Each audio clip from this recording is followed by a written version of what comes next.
The man was the strongest water mage, but the price was being born blind in both eyes, so a solution was found. That was to use water magic, to create a new pair of eyes for himself. The first thing the protagonist trained was the basic spell Water Ball. To sharpen his control, he had to create as many water balls as possible and maintain them for a long time. It sounded simple, but doing it was anything but easy. Even with his talent, he had to practice over and over to solidify the basics. Every day he trained until he collapsed from exhaustion. Although his body was utterly worn out, he felt an unmatched sense of fulfillment, compared to the days when he could only be a useless burden. This painful yet hopeful feeling was far better. In the blink of an eye, 2 months passed. His rate of improvement was already shocking his teacher Jenny.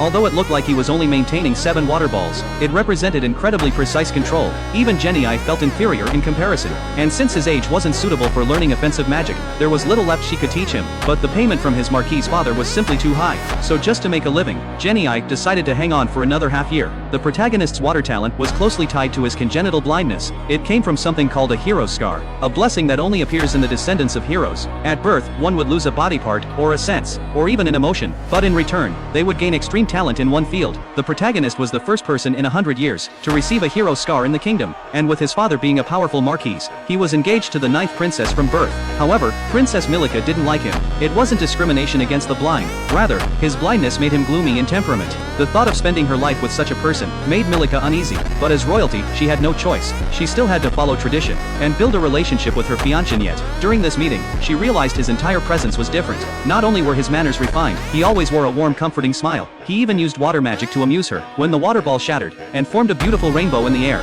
no girl could resist such an attack. So when he invited her to swim together, Milika blushed and agreed without hesitation. They spent a joyful time together. Even when leaving, she felt a bit reluctant. 2 weeks between meetings suddenly felt far too long. A few days later, Jenny racked her brains and finally came up with something new to teach him. If offensive magic couldn't be taught, then she would refine magic further and further. She aimed to push his control to the extreme. She demonstrated with 2 water balls, one cold and one hot, letting him feel the subtle differences. She explained that by adjusting the ratios, even a basic spell like water ball could be extended into something uniquely irreplaceable. He understood immediately. Then he generated a cup of water. After the personal maid tasted it, she realized it actually had a fruity flavor. This nearly drove Jenny insane. She had barely made up something new, and he mastered it right away. In the days that followed, he trained his control every single day. But unexpectedly, when a water ball passed an apple, he suddenly felt like he could see. The maid angrily told him not to lie, or she would be deeply disappointed. He explained that it wasn't true sight. More accurately, it was perception. But since he had never seen colors, he couldn't tell what color he was sensing. After testing him for a while, the maid realized he wasn't lying. She immediately rushed to report it to the Marquis.